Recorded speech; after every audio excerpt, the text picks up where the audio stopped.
Looking for a great gift for your child?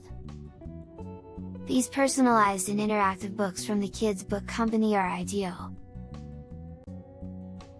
Help your child tell their own story. You can also add your custom message.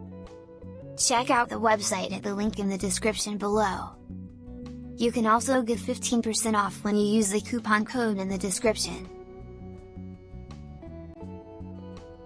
The Brothers Grimm Fairy Tales.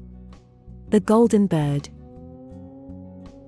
A certain king had a beautiful garden, and in the garden stood a tree which bore golden apples. These apples were always counted, and about the time when they began to grow ripe it was found that every night one of them was gone. The king became very angry at this, and ordered the gardener to keep watch all night under the tree. The gardener set his eldest son to watch, but about 12 o'clock he fell asleep, and in the morning another of the apples was missing. Then the second son was ordered to watch, and at midnight he too fell asleep, and in the morning another apple was gone. Then the third son offered to keep watch, but the gardener at first would not let him, for fear some harm should come to him. However, at last he consented, and the young man laid himself under the tree to watch. As the clock struck 12 he heard a rustling noise in the air, and a bird came flying that was of pure gold, and as it was snapping at one of the apples with its beak, the gardener's son jumped up and shot an arrow at it. But the arrow did the bird no harm, only it dropped a golden feather from its tail, and then flew away. The golden feather was brought to the king in the morning, and all the council was called together. Everyone agreed that it was worth more than all the wealth of the kingdom, but the king said, "One feather is of no use to me, I must have the whole bird."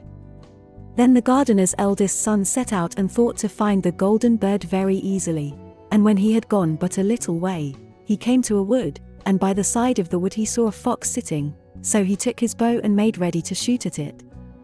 Then the fox said, "Do not shoot me, for I will give you good counsel. I know what your business is, and that you want to find the golden bird. You will reach a village in the evening, and when you get there, you will see two inns opposite to each other, one of which is very pleasant and beautiful to look at. Go not in there, but rest for the night in the other, though it may appear to you to be very poor and mean." But the son thought to himself, "What can such a beast as this know about the matter?"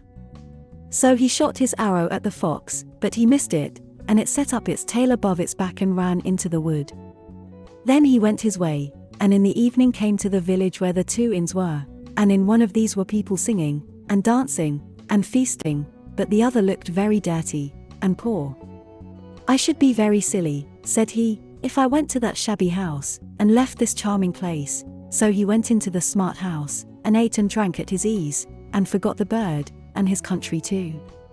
Time passed on, and as the eldest son did not come back, and no tidings were heard of him, the second son set out, and the same thing happened to him. He met the fox, who gave him the good advice, but when he came to the two inns, his eldest brother was standing at the window where the merrymaking was, and called to him to come in, and he could not withstand the temptation, but went in, and forgot the golden bird and his country in the same manner. Time passed on again, and the youngest son too wished to set out into the wide world to seek for the golden bird.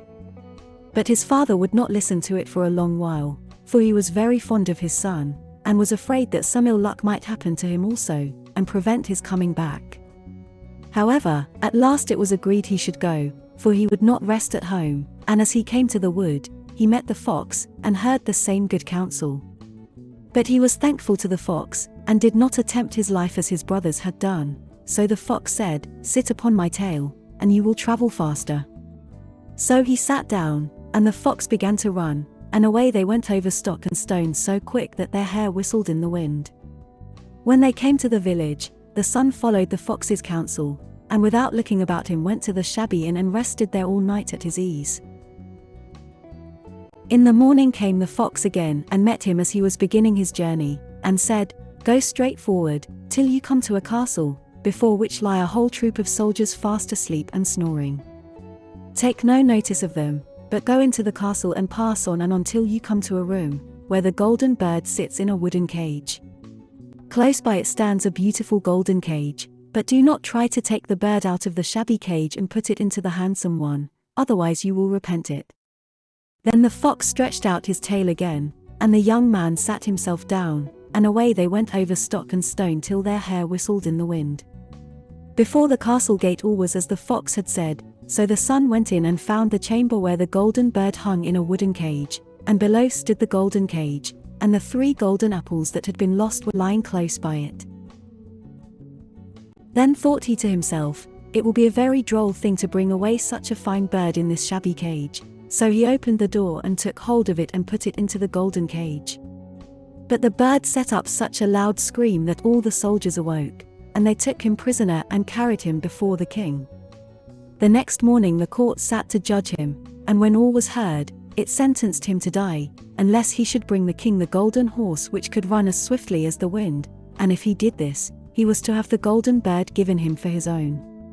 So he set out once more on his journey, sighing, and in great despair, when on a sudden his friend the fox met him, and said, "You see now what has happened on account of your not listening to my counsel.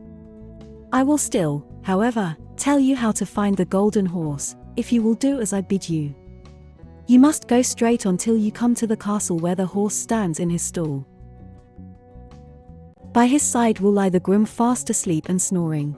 Take away the horse quietly, but be sure to put the old leathern saddle upon him, and not the golden one that is close by it." Then the son sat down on the fox's tail, and away they went over stock and stone till their hair whistled in the wind. All went right, and the groom lay snoring with his hand upon the golden saddle. But when the son looked at the horse, he thought it a great pity to put the leathern saddle upon it.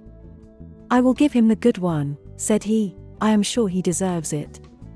As he took up the golden saddle the groom awoke and cried out so loud, that all the guards ran in and took him prisoner, and in the morning he was again brought before the court to be judged, and was sentenced to die. But it was agreed, that, if he could bring thither the beautiful princess, he should live, and have the bird and the horse given him for his own. Then he went his way very sorrowful, but the old fox came and said, "Why did not you listen to me? If you had, you would have carried away both the bird and the horse. Yet will I once more give you counsel. Go straight on, and in the evening you will arrive at a castle. At 12 o'clock at night the princess goes to the bathing house. Go up to her and give her a kiss, and she will let you lead her away.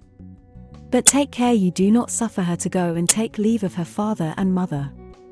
Then the fox stretched out his tail, and so away they went over stock and stone till their hair whistled again.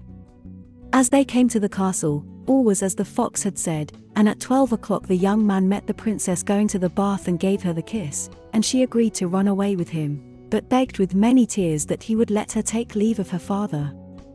At first he refused, but she wept still more and more, and fell at his feet, till at last he consented, but the moment she came to her father's house the guards awoke and he was taken prisoner again. Then he was brought before the king, and the king said, "You shall never have my daughter unless in 8 days you dig away the hill that stops the view from my window." Now this hill was so big that the whole world could not take it away, and when he had worked for 7 days, and had done very little, the fox came and said, "Lie down and go to sleep, I will work for you." And in the morning he awoke and the hill was gone, so he went merrily to the king, and told him that now that it was removed he must give him the princess. Then the king was obliged to keep his word, and away went the young man and the princess, and the fox came and said to him, "We will have all 3, the princess, the horse, and the bird." "Ah," said the young man, "that would be a great thing, but how can you contrive it?" "If you will only listen," said the fox, "it can be done. When you come to the king, and he asks for the beautiful princess, you must say, 'Here she is.' Then he will be very joyful, and you will mount the golden horse that they are to give you, and put out your hand to take leave of them, but shake hands with the princess last. Then lift her quickly onto the horse behind you, clap your spurs to his side, and gallop away as fast as you can." All went right. Then the fox said, "When you come to the castle where the bird is, I will stay with the princess at the door, and you will ride in and speak to the king. And when he sees that it is the right horse, he will bring out the bird, but you must sit still, and say that you want to look at it, to see whether it is the true golden bird, and when you get it into your hand, ride away."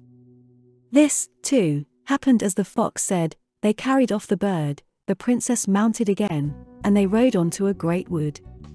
Then the fox came and said, "Pray kill me, and cut off my head and my feet." But the young man refused to do it, so the fox said, "I will at any rate give you good counsel. Beware of two things: ransom no one from the gallows, and sit down by the side of no river." Then away he went.